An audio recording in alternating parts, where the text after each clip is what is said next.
Ahora sí. Sí, te escucho perfectamente y además estoy grabando. Y bueno, Por lo que digo, después lo después subimos a la nube. de Déjame subirlo cerrar. claro, para que vea la luz. Sí, Sí, porque me interesa espérate que, subir para que de nuestras redes sociales, para que lo conozcan.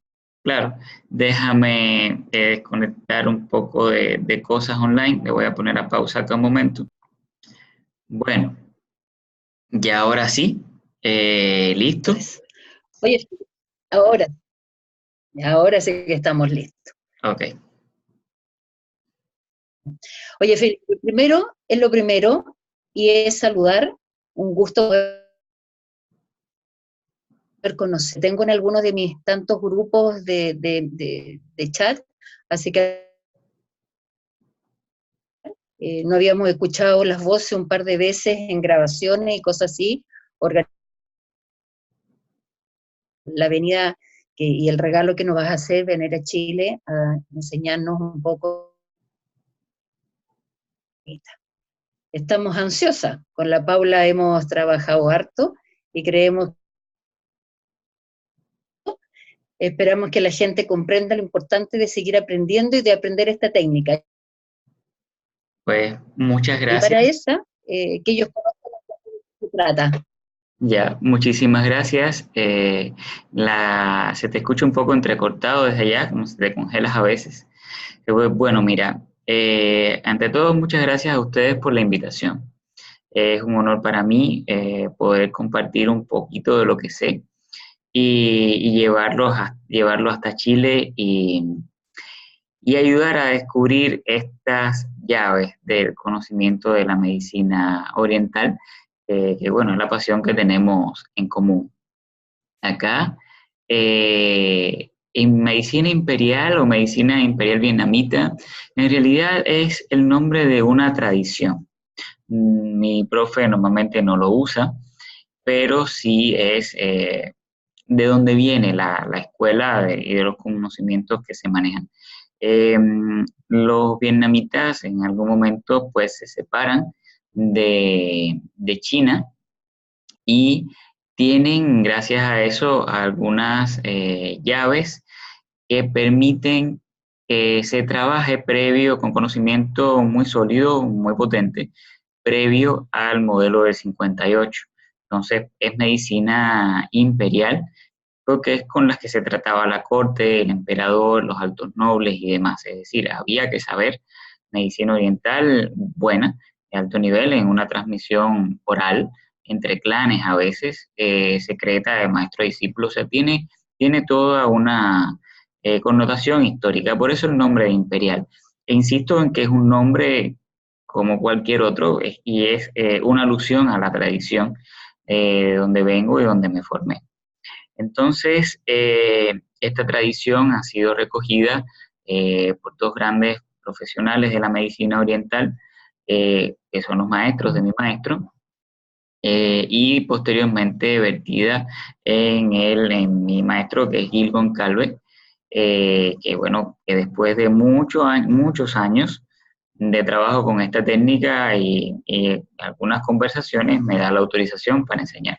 Eso es un poco lo que traigo y lo que llevo a Chile a mostrar. Entonces es una medicina oriental que rompe con lo aprendido, tiene algunas cosas diferentes y a mí lo que me da la impresión es que cuando uno estudia esta rama, como pudiera haber cualquier otra rama, aquí especialmente se reorganiza mucho lo que el acupuntor ya viene de fábrica, o sea, con lo que trae. Entonces, tengo internet malo por acá, me dicen, bueno, tengo una gran expectativa porque le voy a reorganizar el pensamiento a mucha gente que sabe muchísimo y que estoy en disposición de ponerle delante una herramienta que les va a aumentar su capacidad técnica y de diagnóstico y tratamiento delante del paciente. Ese es Mi expectativa son expectativas muy grandes y bueno, espero que esto sea apenas el inicio de un gran camino en este método de medicina oriental. Estamos, estoy escuchando entrecortado Sí. y con pausa, pero son las comunicaciones en directo y de países que estamos muy cerca. Uh-huh. Felipe, cuéntanos un poco cómo llegas a conocer la medicina vietnamita. Bueno, antes de llegar a ¿Estabas conocer de viaje? antes de llegar a conocer la medicina vietnamita, te cuento que yo era un niño con bronquitis asmática y mi padrastro me lleva al barrio chino de La Habana. Ese fue mi primer acercamiento a la medicina oriental, de alguna manera. Y esa cosa de ver a un instructor de Qigong y Tai Chi que trabajó con nuestro grupo durante un tiempo más o menos largo, lograr resultados extraordinarios en todo el grupo respecto a salud, al rendimiento, a la parte física y demás, fue el detonante para mí para decir, wow, yo quiero ir por ahí. Y la acupuntura me parecía un tanto exótica cuando tenía 11 años. Eso de que te pusieran una aguja y que no te doliera, a mí me parecía algo, no puede ser así, que además la gente se durmiera con las agujas puestas, no me cabía en la cabeza. Y bueno, así fui madurando y creciendo, ¿no? Cuando Es terminé la carrera, impensable. sí, es impensable, la verdad. Cuando terminé la carrera de medicina, empecé un diplomado de medicina oriental en Cuba con uno de mis profesores, el doctor Marcos Díaz Mastellari. O sea, con él recibí mi primer entrenamiento fuerte y en firme en medicina china. Con este médico trabajé 3 años y con sus profesores auxiliares, hoy mis grandes amigos, trabajé 2 años más en consulta. Y cuando yo pensé que ya sabía medicina oriental, llega a La Habana, el profesor Guy Goncalves, mi maestro, y por una de esas grandes casualidades nos encuentra a nuestro grupo, nos reúne, nos invitamos al centro donde trabajábamos en ese momento y nos dice que además de lo aprendido, que venía de muy buena fuente, profesionales de muy alto nivel, además de eso hay más. Y ese más nos dejó así pensando mucho y nos dijo, yo regreso en un año y los voy a formar. Y efectivamente regresó. Fue un curso muy intenso, donde empezamos a las 8 de la mañana, terminábamos a las 5 de la tarde y además en la noche había entrenamiento de artes marciales. Y fueron así 2 semanas que nos cambiaron la vida. Después de este tiempo, que se dice rápido, fueron 2 semanas, no fue más, la verdad es esa. Eh, Teníamos en las manos todo el grupo que se formó algunas claves muy importantes. Entonces consolidamos el conocimiento entre el grupo, unificamos nuestras notas, estudiamos y empezamos a ponerlo en práctica.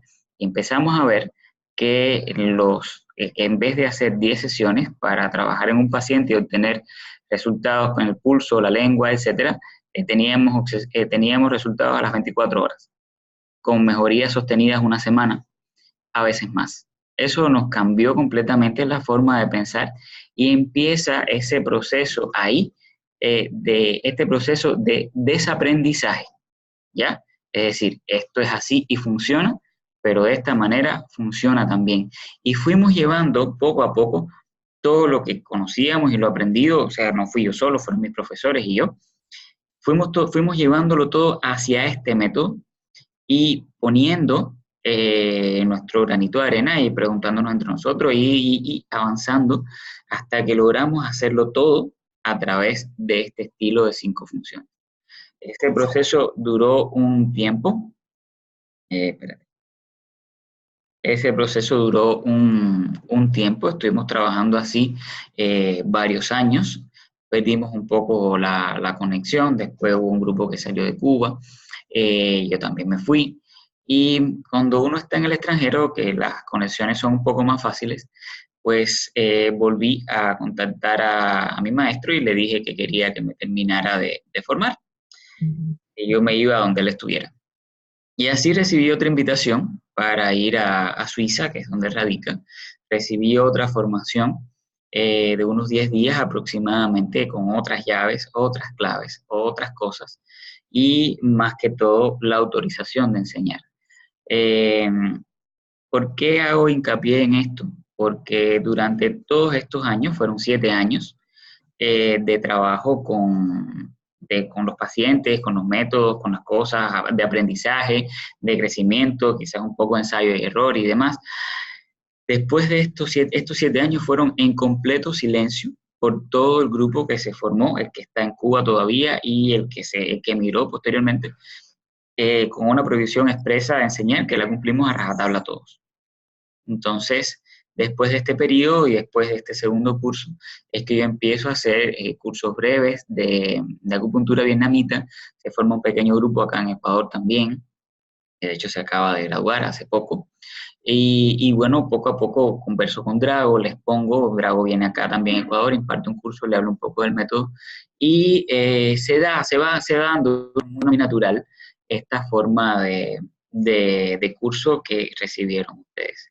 Es todo un avance, en primer lugar, porque es una formación que recibí presencial, que entrego presencialmente. Hay muchas más cosas que el contenido, a veces las pantallas son un poco frías, y es más que un proceso de formación, es un proceso de crecimiento personal. Poco a poco uno va empoderándose de la técnica, va creciendo, va añadiendo cosas, van surgiendo cosas, va viendo un poco más allá de lo evidente.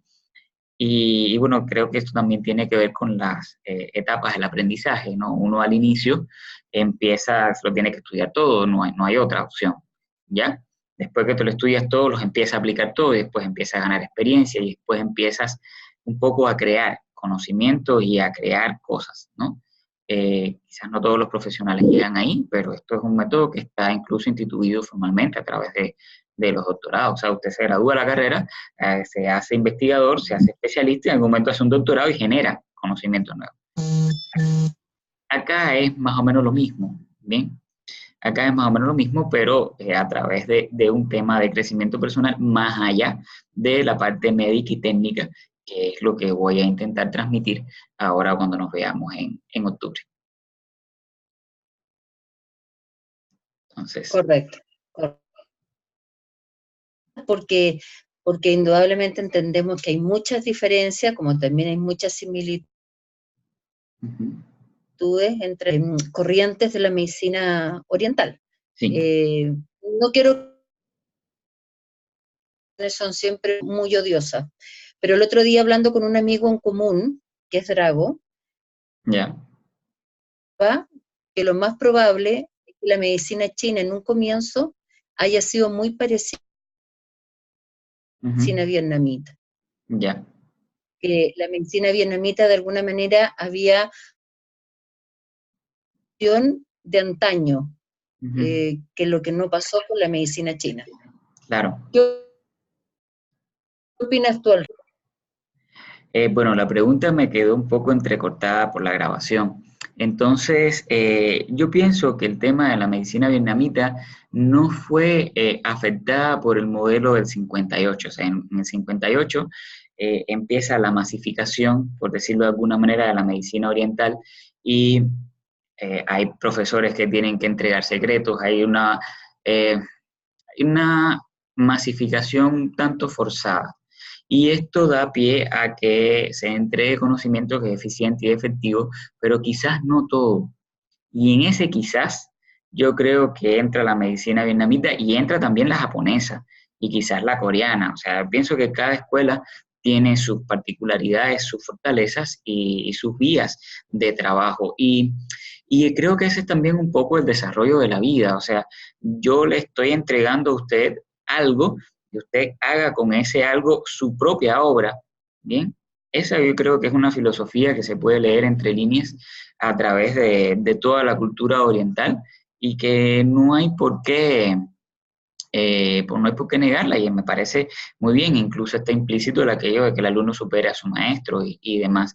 Existen diferentes corrientes, diferentes estilos, diferentes cosas, todas muy efectivas, todas realizadas o enseñadas al menos por excelentes profesionales que se han logrado empoderar de su destino, por decirlo de alguna manera, y transmitirlo en beneficio de la humanidad y del ser humano que sufre, que al final es el gran beneficiado de esto.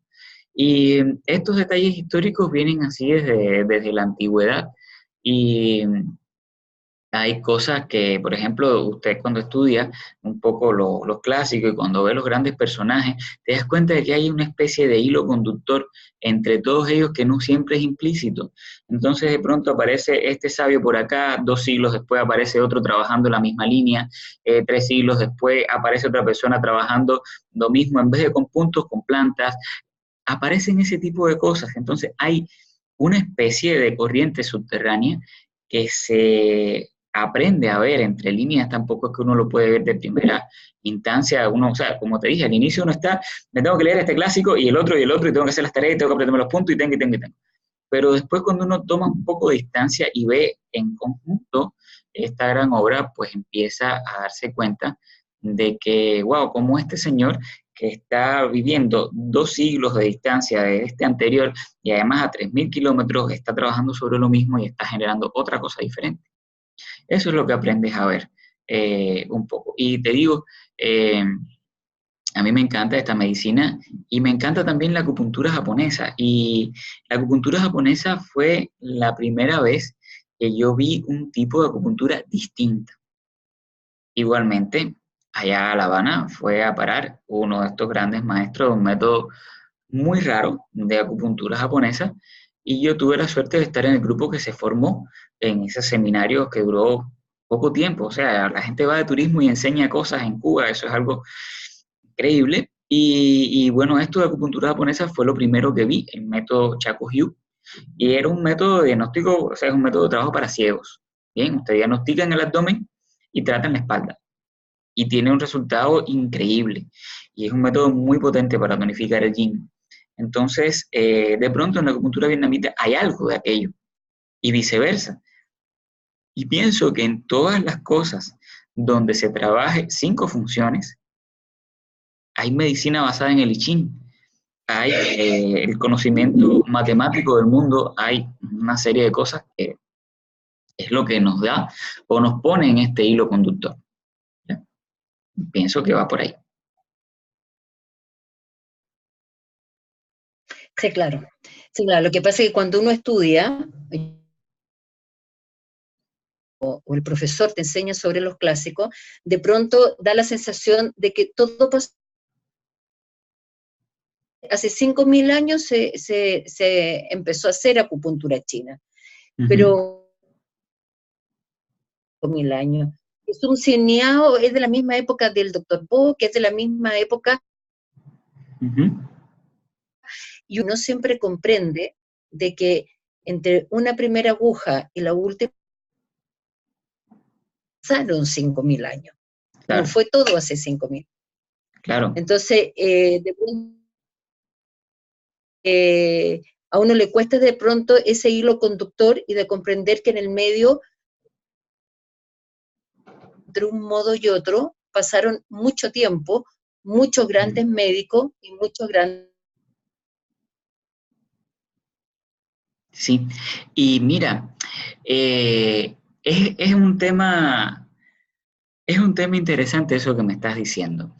Y te voy a decir algo que me dijo mi maestro, que nos dijo al grupo cuando empezamos la primera clase de medicina oriental, y nos dijo, usted trata el momento presente. Y eso, bueno, sabes que cuando se hace la historia clínica a veces uno puede ser muy detallado, y a qué hora, y a qué edad perdió los dientes, y a qué edad tuvo tal cosa, y entonces vas viendo que los desequilibrios se hacen cíclicos y que aparecen en lapsos de tiempo según la circulación de la esencia.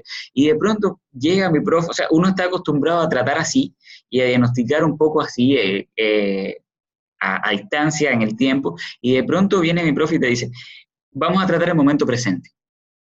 Sí, pero ayer estuvo dolor de cabeza. Sí, eso fue ayer. Ahorita, ahora, en este momento, el momento presente, vamos. Y eso te abre dos dimensiones, al menos. Una, te enfoca en lo que actualmente tiene el paciente para instaurar un nuevo estado de equilibrio, ¿bien? Y ese es el objetivo del curso básico que se impartió por internet, que uno está trabajando con los acupuntores, y que lo que se va a impartir en Chile. Pero hay una cosa más, y es que cómo el acupuntor, con estas llaves de conocimiento, con estas claves, puede generar conocimiento en ese momento para este paciente con esta patología en este día. Eso es otro nivel de trabajo. Y entonces, entre la primera aguja y la última, pasas tú, como ser humano, como persona, como practicante de Qigong, como médico que está organizando con su propio equilibrio otro sistema. Y ahí pueden venir quizás alguna corazonada, que de pronto tocaste un punto en algún lugar y te encontraste un punto allí. Ah, mira, lo voy a poner. Ese tipo de intuiciones o de cosas que no es más que la propia interacción del profesional con el paciente, también es medicina china, también es una forma de creación de conocimiento, pero nuestra modestia te dice, no, esto es una casualidad, no, esto es tal cosa, qué alegría me da para que no sé qué, pero lo estás haciendo, lo estás haciendo. Quizás no vas a escribir el clásico de algo, pero aprendes a trabajar a otra forma y eso es intuición, es experiencia, es crecimiento personal, no sé, son muchas cosas. Entonces, por eso te decía que uno aprende primero, se lo aprende todo y después aprende a jugar. Y después que aprende a jugar, empieza a desaprender y a generar. Son las etapas de conocimiento. Esto viene hace 5.000 años. No estamos descubriendo el agua tibia. Los otros días estaba escribiendo el post de la semana que viene de mi blog y estaba hablando un poco de las similitudes del examen físico, o sea, del diagnóstico. Y estoy diciendo, ¿qué hace un médico tradicional? El señor interroga, examina, palpa, huele, observa, lo que sea, y hace un sistema de pensamiento de diagnóstico, obtiene un diagnóstico o una hipótesis diagnóstica y en base a eso propone una hipótesis de tratamiento. Es lo mismo, es el mismo proceso que estamos haciendo desde hace 5.000 años en medicina tradicional y en medicina occidental. No es más nada. No es magia, no es misticismo, es pura clínica. Y una de las cosas que uno más disfruta de acá es que todo es clínico. Eso tiene, por supuesto, sus ventajas y sus desventajas, ¿no? Usted no va a ver si tiene la glicemia alta a través de la clínica, o sea, no siempre se puede, no hay síntomas. Pero sí puede darse cuenta cuando el paciente desde hace 3 años te está diciendo, oye, yo voy a cocinar o estoy cocinando un accidente cerebrovascular. Lo estoy cocinando porque tengo ira, porque tengo la lengua desviada, porque. Y entonces usted lo puede ver ahorita, o sea, lo puede ver en este momento y lo puede tratar. Y así logra el rol de medicina preventiva, que es la parte más potente que tiene la medicina oriental de manera general, por su propio principio de funcionamiento. Yo estoy intentando que el paciente tenga su estado óptimo de equilibrio. Correcto. Una cosa, ¿qué importancia dentro de esta medicina tú le otorgas? Para ti es tan importante que todos los terapeutas aprendamos y realicemos. Llegué hasta aprendamos y realicemos. Se entrecortó. Que aprendemos acá. Ahí te llegó la frase completa que aprendemos a. Y ahí.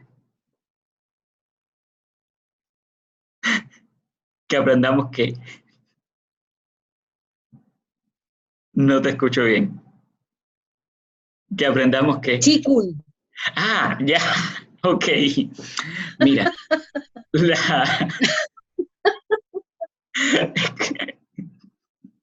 Mira. Hay varias herramientas para trabajar la parte médica. ¿Ya? Está la herbolaria, está la acupuntura y la moxa, está la nutrición. y está el Qigong. El Qigong tiene una lectura múltiple de cosas. Usted a través de los ejercicios logra optimizar su funcionamiento. Y entonces el acupuntor, cuando va a ponerle las agujas y la moxa a una persona que ha estado practicando Qigong, se desgasta menos porque hay chi que mover, hay cosas que están ahí y que es fácil moverlas. O sea, uno puede cargarse uno mismo a través de los ejercicios de Qigong y lograr recuperar su salud. Para el terapeuta esto es fundamental, pero fundamental. Una, porque antes de empezar la práctica hay que hacer ejercicios para cargarse de chi. Porque cuando uno está trabajando con el paciente, uno intercambia chi con el paciente y se lleva dolores que no son suyos a la casa. Y eso a largo plazo lo enferma a uno.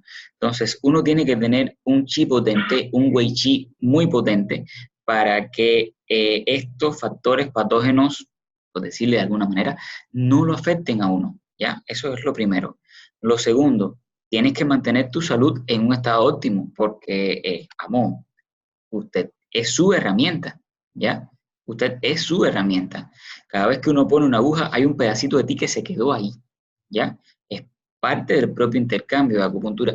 Y yo te hago una anécdota curiosa. Cuando yo empecé a poner agujas allá en La Habana, yo me cansaba un montón. O sea, yo ponía las agujas, bueno, usted sabe, cuando uno está iniciando, uno se demora, a veces pone una aguja y no quedó bien y la saca.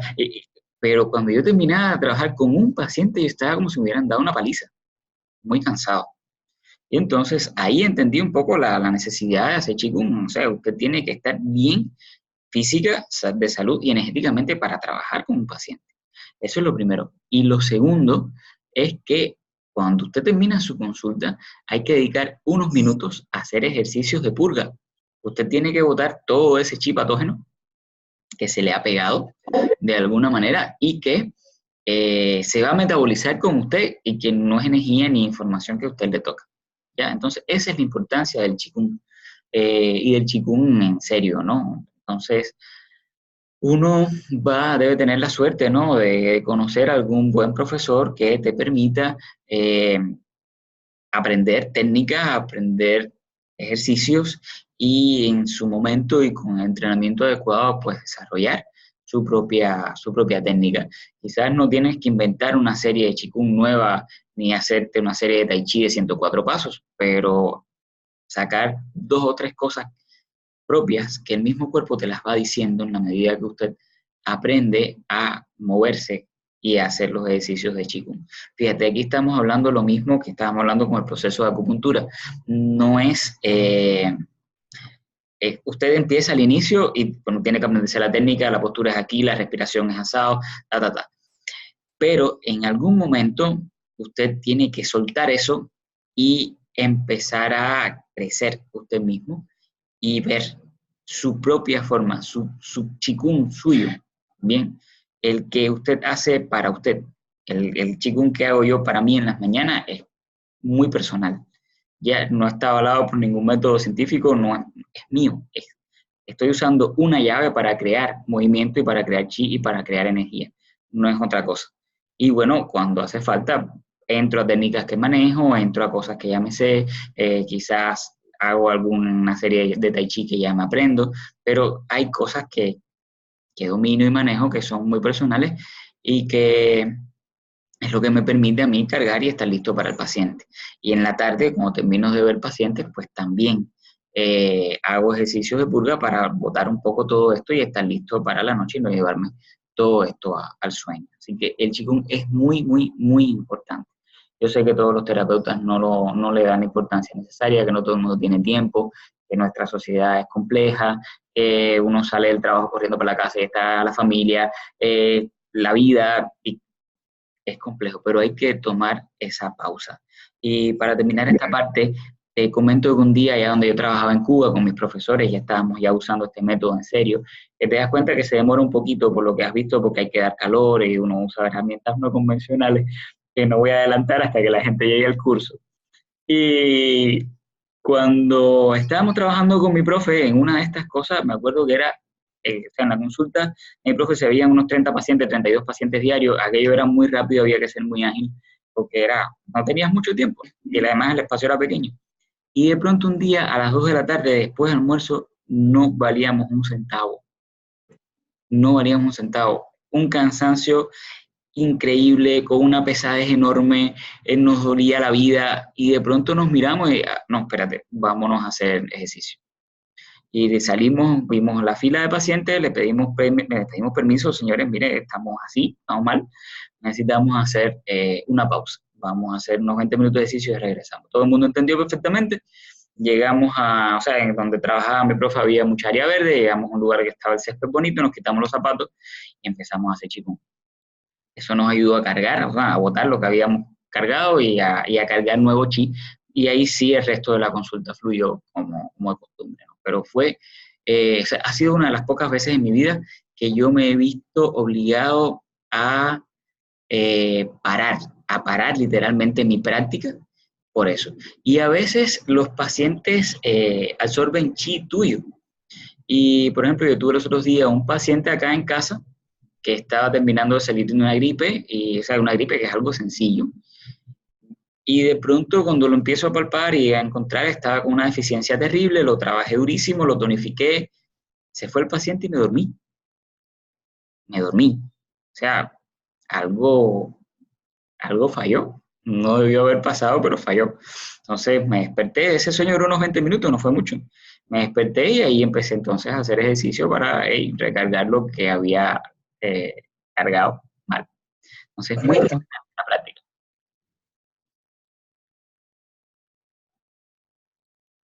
Y es una herramienta más. Felipe, yo sé que una de las novedades,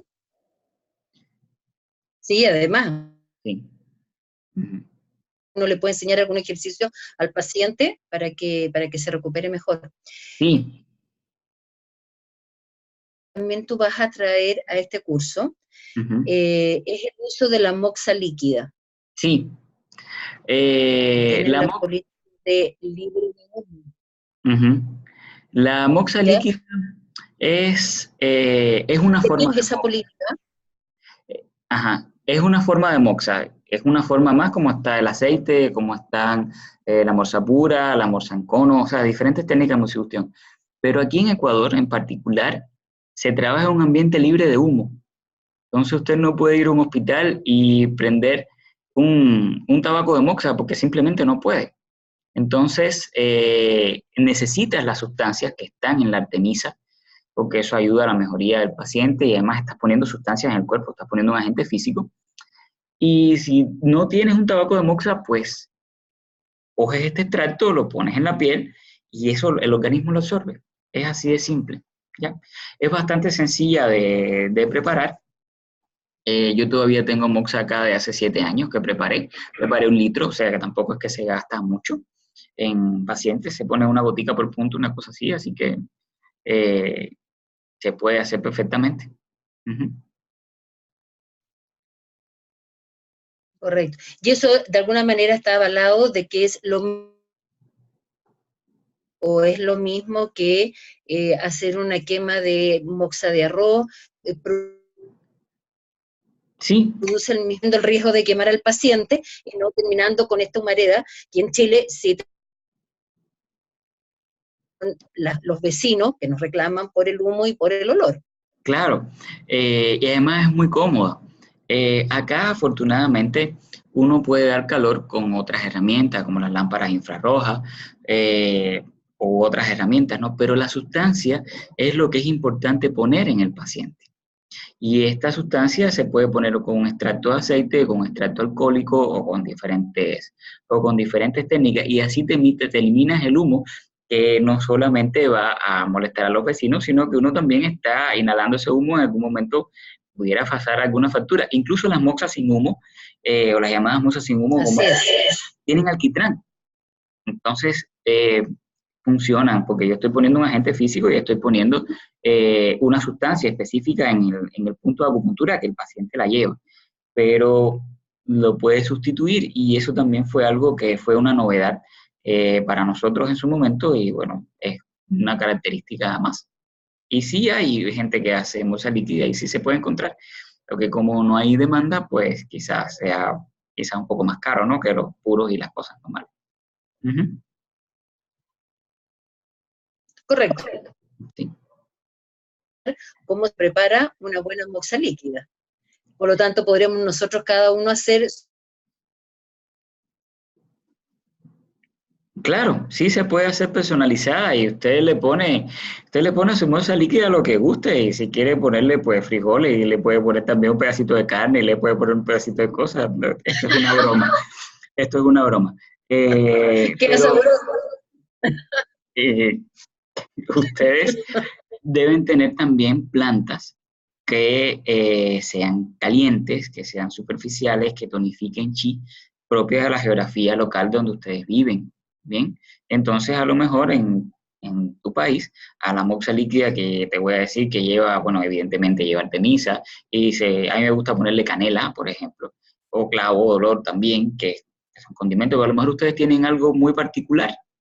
Estoy seguro que si esto estuviera en México, le pusieran chile y le pusieran su toquecito picante a eso, sin que queme o sin que haga una lesión en la piel, ni mucho menos, ¿no? Pero te estoy diciendo que volvemos sobre la misma idea. Usted primero se lo aprende todo y después empieza a jugar con el contenido. Y esto de jugar con el contenido lo digo con la mayor seriedad, ¿bien? Porque no es que ahora que a mí se me ocurra, no es que a mí se me ocurra que el puntico de la extraordinario de la segunda falange del dedo chiquito del pie izquierdo va a curar el accidente cerebrovascular. No, no, no.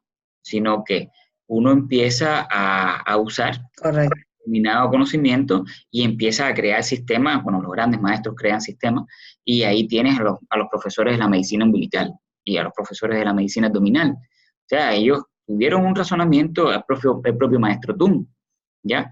Tuvieron un razonamiento, lograron trabajar sobre ese razonamiento y empezaron a tratar pacientes y a ver los resultados y a verificar sus hipótesis.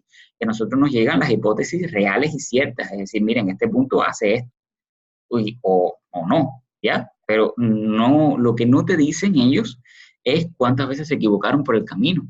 Y sería muy interesante incluso una entrevista, quizás en algún momento la pudiera hacer con alguno de estos grandes profesores, creadores de alguno de estos métodos.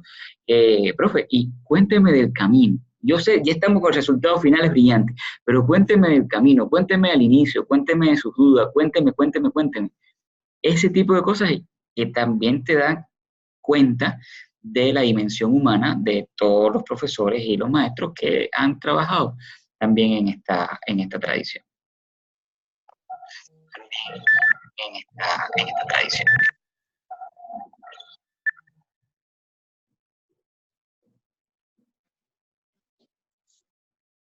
Correcto. Preguntar, porque ya esta entrevista ha sido bastante larga, contigo durante estos 7 días de clase. Aprender un poco más también a ser capaces de tratar enfermedades más internas. Sí, mira, el método es un método completo, ¿bien? Y usted va a ser capaz de tratar enfermedades de mayor complejidad en la medida que lo vaya dominando más. Es decir, los terapeutas que se formen en esta edición van a ser capaces de trabajar con soltura y comodidad si se lo estudian todo y hacen las cosas como son. En la medida que vayan avanzando en su práctica, irán viendo que hay, bueno, los pacientes son muy indisciplinados, como decía uno de profesor, y se enferman de la manera que ellos entienden y no de la que dice el libro. Entonces, en la medida que vayan avanzando, van a ver que la realidad humana es un poco más compleja, la realidad de las patologías humanas son un poco más complejas de lo que vamos a ver en esta clase. Y entonces ahí quizás sería necesario una segunda vuelta, pero ya con una experiencia y una contraparte de los terapeutas que se formen. ¿Ya? Y entonces, bueno, ¿y qué pasa si con este paciente yo tuve esto y ahí cómo trabajo? Y entonces ahí podemos dar otra vuelta de mayor profundidad, pero es una vuelta de mayor profundidad en unas personas que ya manejan un contenido inicial, que lo dominan bien y que lo han trabajado al menos un año de práctica continua. Entonces, el año es un tiempo arbitrario. Ya estoy poniendo un año para que a cada cual le dé tiempo a estudiar, a ver los métodos, a ver las cosas, a plantear las dudas, a interactuar con los pacientes y demás, y a sentirse cómodo con el método. Si su tiempo es 6 meses, pues 6 meses, ya, o si son 3 años, 3 años, depende de cada quien. Pero es importante que antes de avanzar a niveles más profundos sobre esto y a ver las cosas de una manera más compleja, pues que el terapeuta esté cómodo con lo que tiene, que no es lo básico, va a tener un curso muy completo y que le va a permitir adaptarse bien. Pero como vamos, yo voy a entrar a un grupo que empieza a desaprender cosas, que empieza a cambiar el chip, que empieza a ver si le gusta este método, si se siente cómodo, si avanza, si no avanza, qué resultados tiene, hasta dónde lo pone o no. Entonces vamos a trabajar esto por niveles, por decirlo de alguna manera. No me gusta la palabra, pero me parece que, por ejemplo, este curso, en vez de durar una semana, se pudiera durar, no sé, el doble de horas, 64 horas o 70 horas. Y yo pudiera entregarlo todo ahí perfectamente. Pero le aseguro que en la segunda semana hay gente que se va a quedar. Y mucha. Porque es mucho contenido y es mucho contenido en especial para personas que ya saben. Es decir, que van a empezar a tener una lucha interna con lo que ya hacen, con lo que trabajan durante muchos años, con la comparación con otras escuelas, con diferentes cosas. Y eso es súper rico porque eso nos enriquece a todos, ¿ya? Y entonces por eso creo que lo óptimo es empezar con este grupo, este nivel 1, por decirle de alguna manera, y el grupo que se consolide, que quede listo de acá, pues ahí entrar a un conocimiento mucho más profundo en todas las ramas. Eso.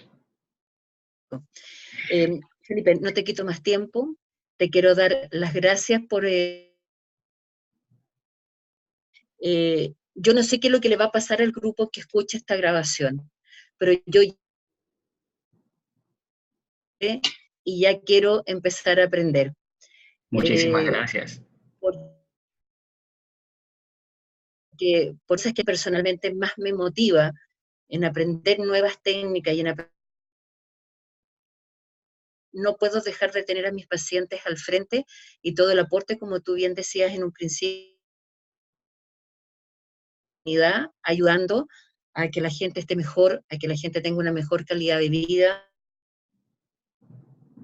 estén un poco más felices dentro de los sufrimientos que pueden tener producto de sus enfermedades.